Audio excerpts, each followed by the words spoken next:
The House, one of Netflix's first new releases of the year, is a straightforward concept. It's a film split into 3 chapters, each helmed by a different director, all of which explore a different story related to the same sprawling home.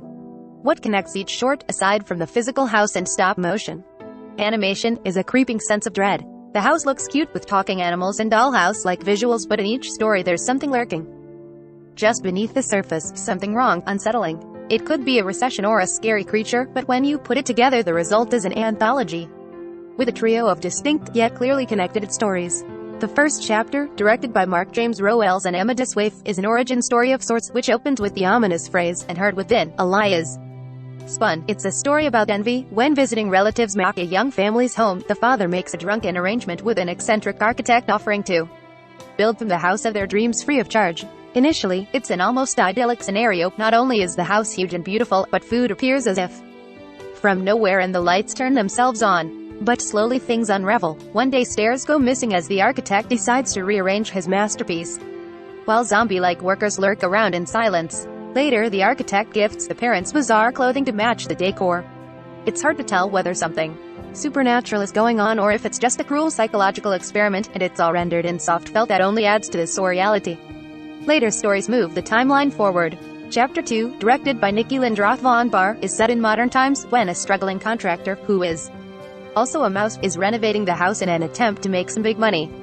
Unfortunately, everything seems to go wrong. Not only is he investing everything in the project in the midst of a recession, but he has to deal with persistent problems like a mysterious bug infestation. When the house is complete, only one couple bites, and there is something clearly wrong with them.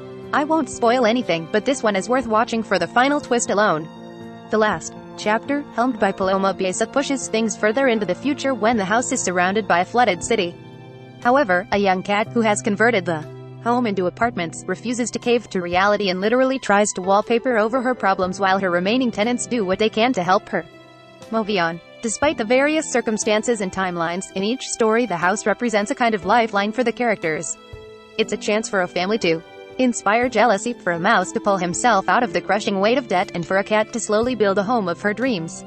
The house seems to attract the desperate. What's most interesting about the house is how each story offers a different riff on this theme.